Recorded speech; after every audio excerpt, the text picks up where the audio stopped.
anxiety? So anxiety is an evolutionarily adaptive mechanism that lets us know when we're in danger and keeps us safe. It works really, really well. It's been hardwired into our brain over thousands and thousands of years of evolution. We know kind of when it developed because it sits in our oldest brain regions. And also the kinds of things that people are afraid of tell us a bit about when we developed it too. So, for example, many more people are frightened of spiders and snakes than are frightened of kind of guns and bombs, right? Even though in our culture now, probably guns and bombs are much more dangerous than spiders and snakes. God, that's so true. Interesting. Psychology is really interesting, right? I want you to imagine that I'm a cave woman, okay? I'm out gathering food and doing my day-to-day stuff, and I come across a lion. If I don't feel anxious, what's going to happen? Gonna get eaten. Yeah, exactly. So you can see there how anxiety is useful, can't you? I need to figure out that something dangerous is here and realise that I've got to do something about it. Cool. What I'm going to do initially is I'm going to take a moment. I'm actually going to freeze and keep really still.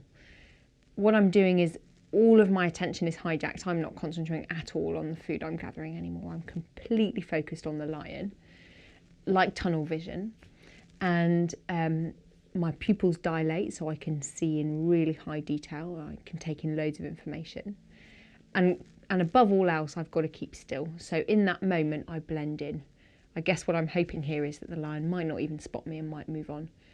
But in that moment, when I'm thinking, I need to not draw attention to myself. So, like, what next?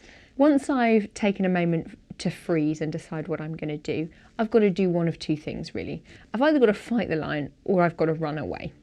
If I'm quite big and strong and I stand a good chance, I'm going to choose fight. Or if I'm defending something like a baby, for example, I'm going to choose fight.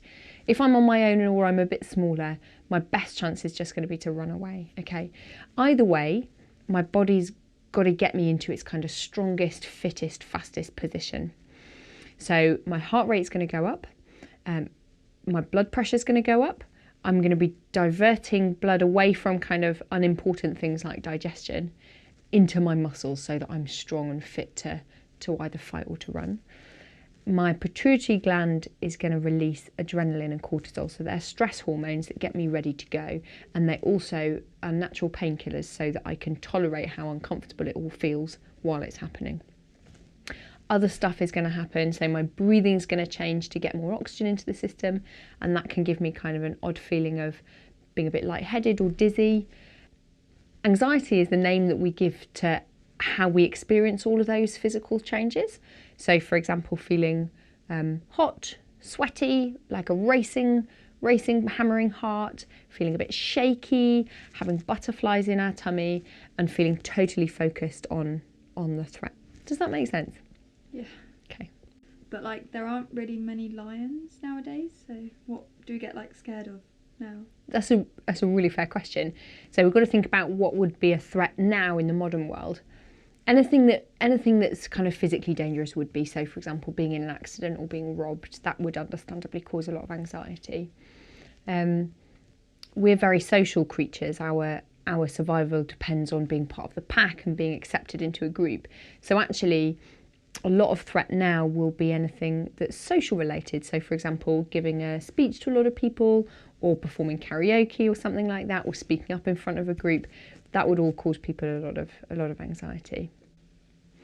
The other thing that's worth saying about what we find threatening in the current world is about the ongoing evolution of our brain. So we now have all kinds of brain areas that we didn't have at the time when we were hardwiring this anxiety response. Okay, so when we were really first learning in evolution how to do this threat response, we were probably kind of much more similar to reptiles than mammal or human brains.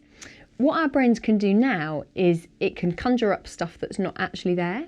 So it can remember things from the past, it can imagine things going wrong in the future, it can think over things that feel uncomfortable or painful. Our old brain, where the anxiety threat response is not great at telling apart the difference between something real versus something we're imagining.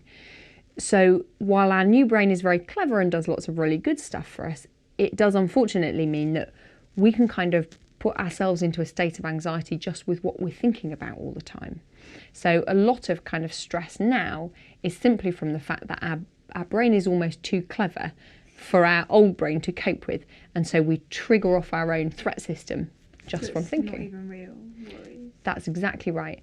So we might be not even in the present at all. We might be thinking about something that could go wrong, or something that has gone wrong, or something that might never happen. Not real.